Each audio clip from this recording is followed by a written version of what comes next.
मैं आ जाऊँ।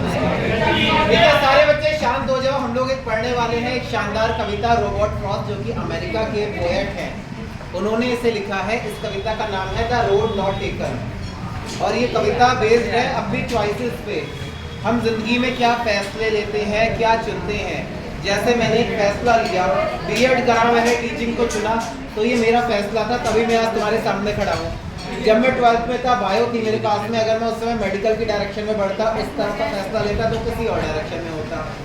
हम जो भी करते हैं, अगर तुम आज फैसला लोगे पढ़ने का तो हो सकता है तुम कुछ अलग डायरेक्शन में अच्छा कामयाबी पा जाओ, हो सकता है तुम कोई और फैसला लो तो किसी और डायरेक्शन में बढ़ जाओ। रोड नॉट टेकन इसी पर एक कविता है। The well known poem is about making choices and the choices that shape us. ये चुनाव के ऊपर कविता है। जो भी चुनाव आप करते हो, जो भी आप फैसले लेते हो। Frost is an American poet who writes simply but insightfully. Frost एक रॉबर्ट फ्रॉस्ट एक सिंपल से अमेरिका के पोएट हैं जो कि साधारण भाषा में लिखते हैं लेकिन इंसाइटफुली। इंसाइटफुली मतलब अंतर्दृष्टि से। जिस टॉपिक पे लिखेंगे उसमें बहुत गहराई तक जाएंगे, इंसाइट में लिखेंगे। अबाउट कॉमन ऑर्डिनरी एक्सपीरियंसेस, जो हमारी आम जिंदगी के जो एक्सपीरियंस होते हैं उनके बारे में लिखते हैं। बच्चों बातें नहीं। अगली जो लाइंस है बहुत फेमस लाइंस है इंग्लिश लिटरेचर में। जिन्होंने भी इंग्लिश लिटरेचर पढ़ा है वो इन लाइंस को बहुत पसंद करते हैं। Two roads diverged in a yellow wood, and sorry I could not travel both. And we one traveler, long I stood and looked down one as far as I could, to where it bent in the undergrowth. Writer बताते हैं दो सड़कें थी जो कि एक yellow colour के would में, यहाँ पर वुड से मतलब है जंगल में, एक येलो कलर के जंगल में, यानी थोड़े जिसमें सूखे पत्ते हो, सूखा हो वैसे जंगल में दो सड़कें अलग अलग दिशा में डाइवर्ज हो रही थी। और क्योंकि मैं एक इंसान हूँ, एक ट्रैवलर हूँ, मैं दोनों सड़कों पे एक साथ में नहीं जा सकता था।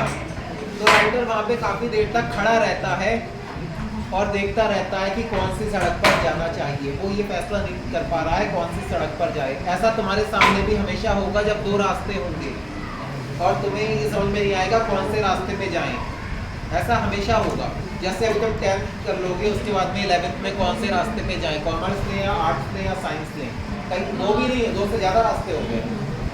हर दिन दो से ज़्यादा रास्ते तुम्हारे सामने भी है, मेरे सामने भी है। तुम्हारे पास हमेशा दो चॉइसेस हैं कि पढ़ना है या नहीं पढ़ना है, ये तुम्हारी चॉइस है। दो रास्ते अभी भी। Then took the other just as fair and having perhaps the better claim because it was grassy and wanted deer. फिर राइटर क्या करता है, पहले रास्ते को छोड़कर दूसरे रास्ते को चुनता है क्योंकि पहले रास्ते के बराबर ही वो रास्ता अच्छा था लेकिन वो ग्रासी था यानी उसमें घास थी। इसका मतलब क्या है, उससे कम लोग गुजरे थे। राइटर उस रास्ते को चुनता है जिससे कम लोग गुजरे थे, जिससे कम लोग पास हुए थे। Though as for that the passing there had warned them really about the same. जो पहला रास्ता था उससे ज़्यादातर लोग गए होंगे, गुजरे होंगे, तभी वहाँ की घास हट चुकी थी। और जो दूसरा रास्ता था वो ग्रासी था क्योंकि उससे लोग पास नहीं हुए थे। And both that morning equally lay in leaves no step had trodden black. Oh, I kept the first for another day, yet knowing how way leads on to way, out I doubted if I should ever come back. Writer आगे कहते हैं कि उस सुबह में दोनों रास्ते मेरे सामने थे, उनमें पत्तियां बिखरी हुई थी जो कि काली पड़ गई थी। मैंने पहले रास्ते को किसी और दिन के लिए छोड़ दिया। मैंने आज के दिन में दूसरे रास्ते में जाना तय करा, पर मुझे इस बात पे शक था, डाउट था मुझे इस बात का कि क्या मैं कभी वापस इस मोड़ पर आ पाऊंगा, क्योंकि रास्ते से ही अगले रास्ते बन जाते हैं। जैसे 10th करने के बाद में तुम्हारे पास में दो चॉइसेस होंगी, दो कुछ ज़्यादा होंगी। ह्यूमैनिटीज़ ले सकते हो, कॉमर्स ले सकते हो, साइंस ले सकते हो, कुछ भी ले सकते हो। लेकिन अगर तुमने एक बार 10th के बाद में एक रास्ता चुन लिया, कॉमर्स चुन लिया, उसके बाद में वापस आर्ट्स पे आ पाना या साइंस में आ पाना लगभग मुश्किल ही है। रास्ते से रास्ते बन जाते हैं। अगर तुमने कर लिया बाई चांस कॉमर्स चुन लिया, उसके बाद में बीकॉम कर लिया, रास्ते से रास्ता बन गया, तो फिर तुम वापस 10th की स्टेज पे नहीं आ सकते जहाँ से तुम दोबारा 11th में साइंस ले रहे हो। बहुत सारे सब्जेक्ट्स हैं अलग अलग, वो उसके बारे में थोड़ा टॉपिक से हटाइए, इस बारे में बात डिस्कस करेंगे। आगे पढ़ते हैं। I shall be telling this with a sigh. Somewhere ages and ages hence, two roads diverged in a wood, and I took the less travelled by, and that has made all the difference.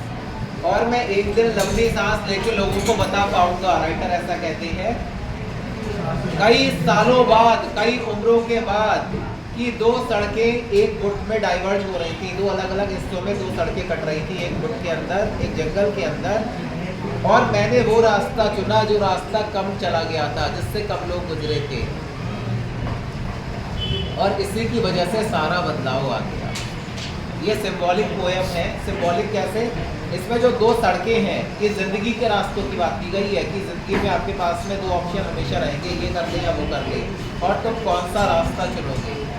हो सकता है तुम ऐसा रास्ता चुनो जो परंपरागत तरीके से गलत हो, या कम लोग चुनते हो। जैसे ज़रूदा का नाम कितने बच्चों ने सुना है? ज़रूदा एक ट्रेडिंग ऐप है, एक वेबसाइट है, मतलब ब्रोकर है, शेयर ब्रोकर है ज़रूदा। नितिन कामत और निखिल कामत दो भाई हैं, सगे भाई, जो स्कूल ड्रॉप आउट है, कॉलेज ड्रॉप आउट है, उन्होंने बनाया है।